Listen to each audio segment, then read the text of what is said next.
This week at work, across 3 workshops, I had the benefit and privilege of engaging with around 200 odd very accomplished business owners.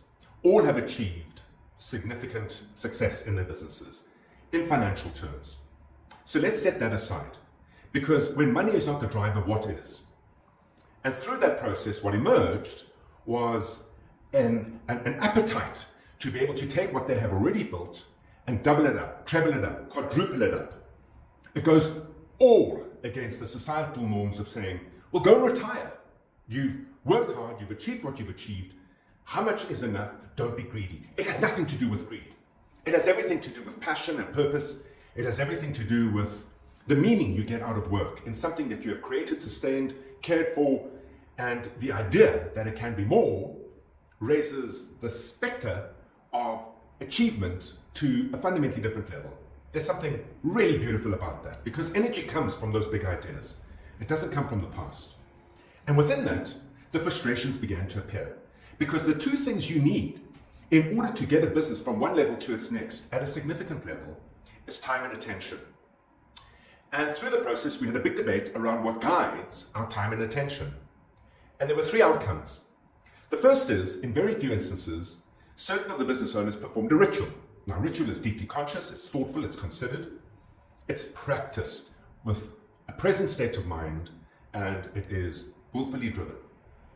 And through that, through those particular rituals, it would allow you to set the day, or set the month, or get your head right, depending on what it is that you wanted to achieve.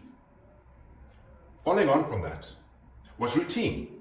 And what guides routine? Routine is about the logistics, it's about how your time and attention gets spent and applied. And what we discovered is that very much routines are driven by how the company, the business itself has been built. Because businesses don't just simply emerge, they are built. And they need to be built against a blueprint. And if that blueprint, that architectural plan, that engineering plan, is designed in a fashion that the way you put the business together in terms of your marketing and sales and fulfillment and administration, etc. and so forth, the commercial chassis that drives the business, if it's done in such a fashion that as a result of it, it creates routines for you that keep you square and center of daily, weekly, monthly operations, well then time and attention can never be invested in growth and next level thinking. So routine was interesting because it drove the daily activities of many of the business owners. The third element was habit.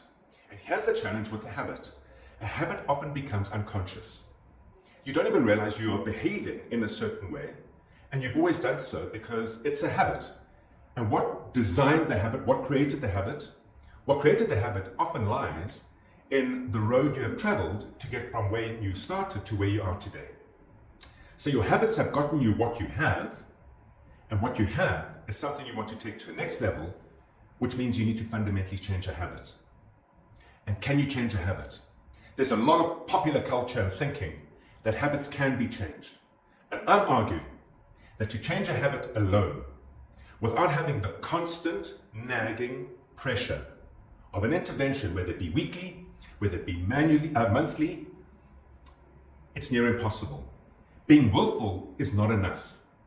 For a habit to change, you need to create an environment, in other words, a new routine, that will put you in front of good company that will challenge and test. In doing what you're doing, is it reflecting the past? Or in doing what you're doing, is it going to place your time and attention into the future business that you absolutely can achieve?